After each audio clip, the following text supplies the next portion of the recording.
बन जाते। फिर वो आता है एक जिनदत्त सेठ जो हैं, वो व्यापार के लिए जाना चाहते हैं, अपने बेशकीमती 7-4 बढ़िया हीरे उनके पास रख देते हैं, ईमानदार आदमी है। अब चलो खाली हाथ आराम से व्यापार के लिए निकल जाते हैं। अब संपत्ति गुमने का भी कोई डर। जब व्यापार से वापस आते हैं, जहाज फट जाता है, सब लुट जाता है, एक पटिया पकड़ करके किनारे आते हैं, जान बचा करके वापस सत्यघोष के घर की तरफ आते हैं। उसे देखकर अपने दोस्तों को बीच में मजाक करता है, ये आदमी आ रहा ना, ये पागल मालूम पड़ता है, ये आते ही कुछ ना कुछ मांगेगा। बेचारे ने रखा था तो आते ही उसने मांगा, सत्यघोष मेरे जो रतन थे मुझे दो, आज मैं बहुत बड़ी विपत्ति में हूँ, कमाई तो कुछ हो नहीं, जो कुछ था वो सब भी डूब गया, समुद्र में जहाज फट गया। उसने कहा लोगों को देखा ना, मैं कहा पागल आदमी, इसके पास रत्न, मजाक बना बना करके उसको भगा दिया। लोगों ने भी विश्वास किया सत्यवादी का। राजा के पास बात पहुंची, राजा ने भी इसी को सत्य माना कि फटे हाल आदमी के पास रत्न कहाँ से आए। लेकिन जब वह दुखी व्यक्ति पेड़ पर, गांव के बाहर पेड़ पर चला जाता, राजा के महल के पीछे एक पेड़ पर चढ़ जाता और रात भर एक ही बात बोलता।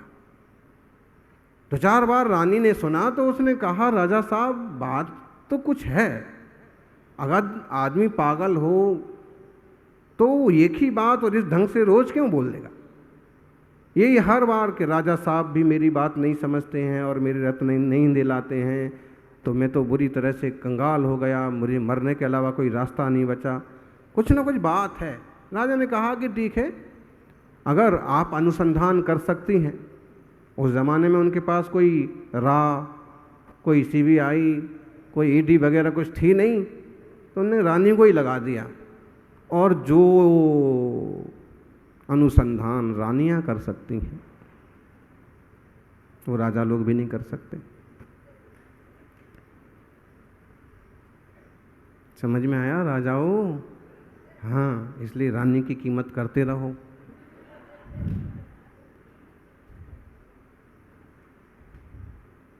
आप क्या सोच रहे हैं कि हम वहां जाकर के चुपचाप होटल में खा के आ गए और उनको पता नहीं है? हाँ, आपने आधी रोटी भी कम खाई ना तो कह देगी कहीं खा करके आयो। अब तो हमारे हाथ की रोटी भी आपको अच्छी नहीं लगती है। भोले महाराज जी को सब कैसे पता पड़ गई हमारी घर की बातें। जो भी है, लेकिन इतना समझो, मातृ शक्ति में श्रद्धा भक्ति प्रेम के साथ साथ सूक्ष्म बुद्धि भी संभव है।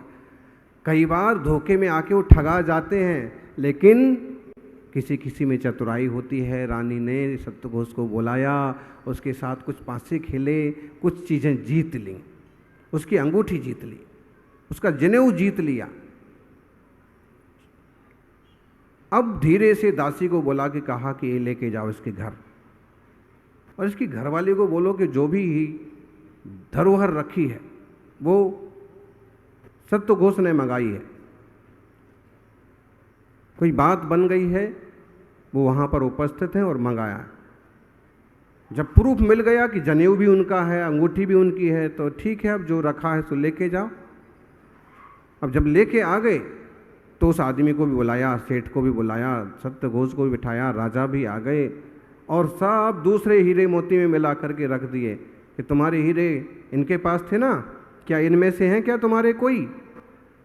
तो उसने अपने हीरे अपनी सूक्ष्म दृष्टि से पहचान लिए, गिन करके अपने 4 हीरे उठा लिए, हमारे ये हैं बस, और ये कोई हमारे नहीं। तो रानी को, राजा को, और झूठ का मुंह काला। जैसे ही ये हुआ तो उसका चेहरा डवाडोल हो गया, तो सबको समझ में आ गया कि सेठ सही है। फिर राजा ने कहा आप जाओ, तुम्हें सजा दी जाएगी, या तो 3 थाली गोबर खाओ, कहानी में ऐसे इसी ढंग की सजा होती होगी, या फिर पहलवान के 3 घूंसे खाओ, या फिर अपनी सारी संपत्ति राज को उसमें जमा कराओ। लोभी आदमी इज्जत तो बची नहीं। फिर भी ठीक है, मैं 3 थाली गोबर खाऊंगा। गोबर खवाता है हैं? कितना ही बढ़िया हो, गिर गाय का क्यों ना हो,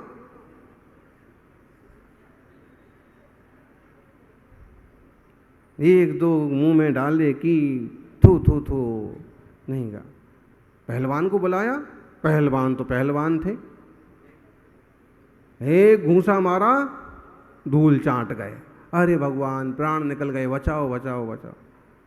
राजा ने कहा तो सारा धन लूट लो, दंड तो मिलेगा। और इस वेदना में तड़प तड़प के मरे। सारा धन राजा ने ले लिया, मर के वो राजा के खजाने में सांप बन गया। पूरी कहानी है ये। 10 भव तक झंझट चलता है। वो संजयंत मुनि बनते हैं, फिर जाके उपसर्ग करता है पारसनाथ कमठ की तरह। हाँ, बड़ा ये चरित्र है, लेकिन सिर्फ इतनी कहानी सुना देते हैं कि देखो झूठ का परिणाम ये हुआ कि सब लुट भी गया और मर के आखिर में त्रियंच गति में सांप बन गए, मिला कुछ नहीं। और राजा के भंडार में सांप बन गए। अब कोई घुसता तो किसी को नहीं निकालने देता। एक दिन राजा किसी काम से घुसे, उसने राजा को काम खत्म। कर्मचारियों ने सांप को भी मार दिया। कहानी बहुत शार्प की है कि आदमी झूठ बोल बोल के, अब आप देख लो इतने बड़े बड़े अधिकारी लोग, खूब पेट भर रहा है, खूब पैसा आ रहा है, फिर भी रिश्वत चाहिए। गरीब से भी खून चूसते बने तो चूस लें। कई मेडिकल वाले, कई डॉक्टर्स, जब तक तू 25,000 और, साहब मैंने 1.5 लाख तो जमा कर दिया, 25,000 और ला, उसके बाद ऑपरेशन चालू होगा। मालूम पड़ा वो 25,000 के चक्कर में मरीज की जान निकल गई। सारे डॉक्टर खराब हैं ऐसा नहीं है, लेकिन कुछ लोग ऐसा करते हैं और उनकी पूरी चिकित्सा विभाग बदनाम होता है। मरीज का जब ऐसा इस ढंग से कोई मर जाता है तो डॉक्टर की धुलाई होती है, फिर पूरा समाज डॉक्टरों का आंदोलन करता है। कलकत्ता में जो बुरी घटना बनी, घटना तो खराब है, किसी के साथ ऐसा नहीं होना चाहिए, लेकिन अब जो डॉक्टर्स जो ज्यादती पर तुले हुए हैं, मरीज मरे जा रहे हैं, फिर भी वो अपना आंदोलन किए जा रहे हैं। अरे थोड़ी तो समझ रखो, एक तो चली गई, उसको न्याय के लिए और तरीके अपनाओ, लेकिन जो लोग मर रहे हैं उनकी तो हेल्प करो। आपके पास कोई कला है, कोई विद्या है तो उसका सदुपयोग करो। कई ऑफिसर्स, हाँ, तालाब में मिट्टी की पाल बनानी थी, बजट तो बन गया करोड़ का, मिट्टी डाली केवल 10-5 लाख की, 5-25 ट्रैक्टर, पानी भरा, डैम टूटा, गांव का गांव सत्यानाश हो गया। इनको कोई सजा भी नहीं होती, लेकिन जब पाप का घड़ा भरता है तो मंगरी पर चढ़ के बोलता है। बच्चों का राशन, मिड डे मील का भोजन, कई अधिकारी, कई सेठ साहूकार यूं डकार जाते हैं। ध्यान रखना,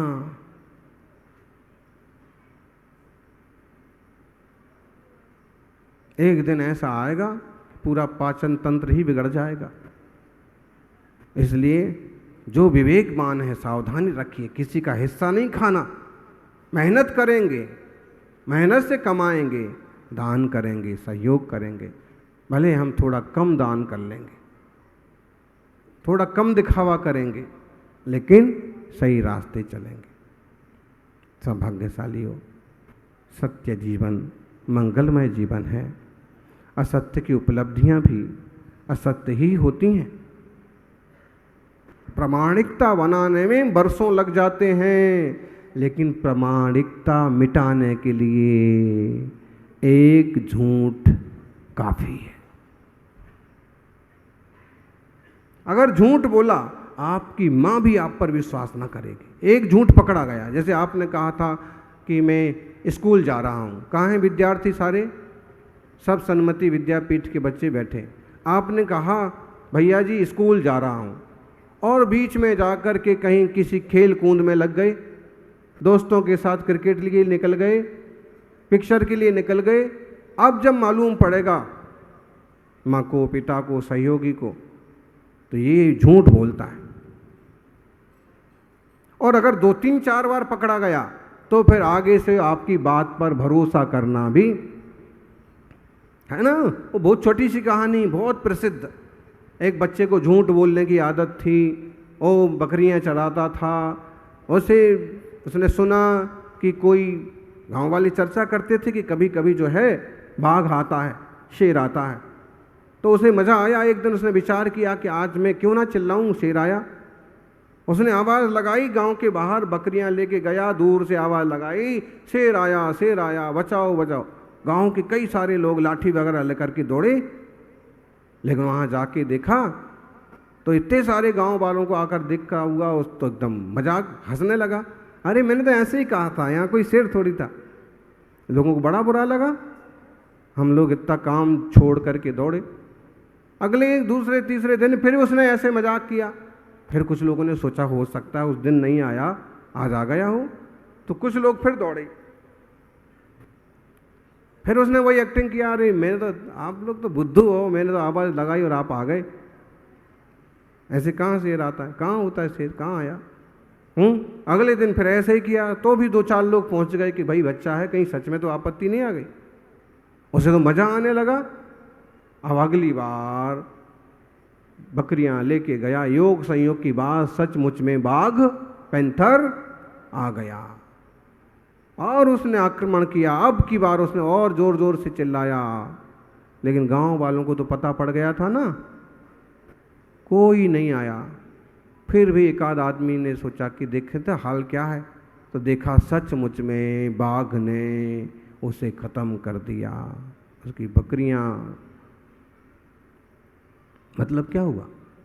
कहानी बच्चों की है, बहुत छोटी है, लेकिन उसका आशय ये है कि अगर आप 2-4 बार झूठ बोल लेते हैं और पहली बार हो सकता है कुछ सहयोगी खड़े हो जाएं, दूसरी बार भी कुछ हो सकते हैं, लेकिन जब ये नज़र में आ जाता है कि व्यक्ति फ्रॉड है, तो आप आफत में भी पड़े हों तो कोई सहयोग को नहीं आता।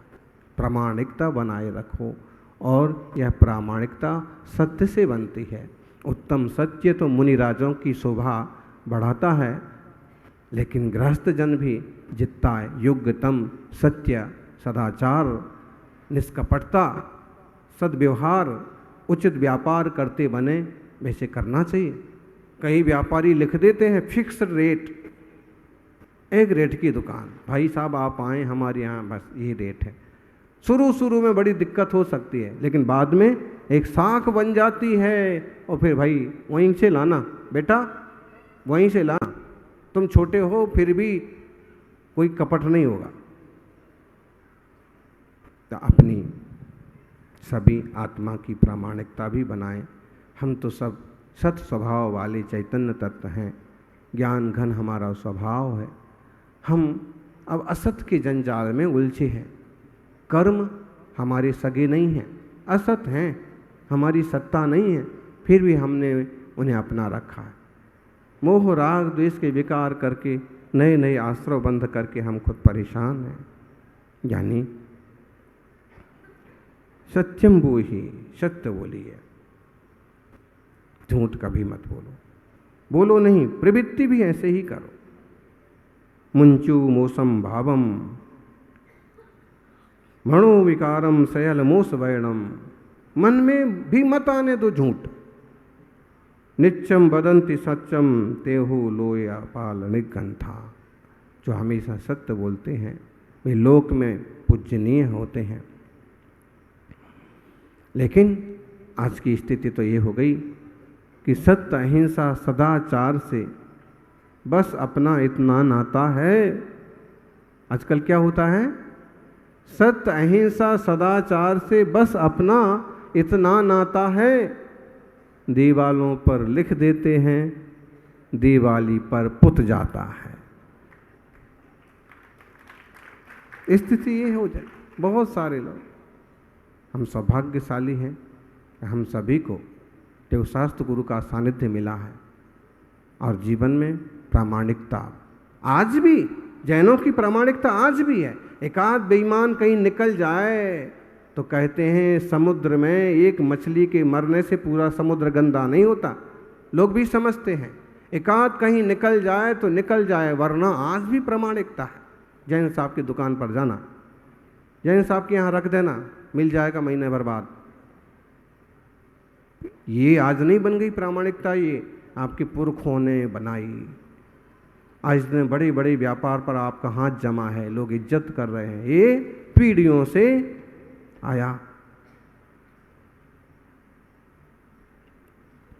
यानी लोक व्यवहार में भी अपनी प्रामाणिकता बना के रखना, तत्व ज्ञान के मार्ग में भी प्रामाणिक बने रहना और सम्यक दर्शन सत स्वभाव की उपलब्धि के लिए निरंतर पुरुषार्थ करना।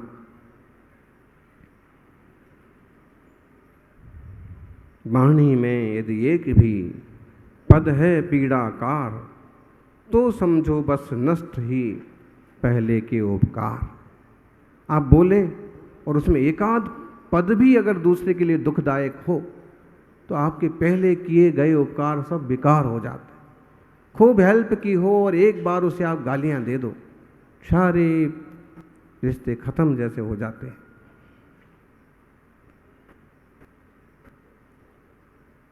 पुरुषार्थ सिद्धिउपाय में भी इस संबंध में काफ़ी अच्छी चर्चा है।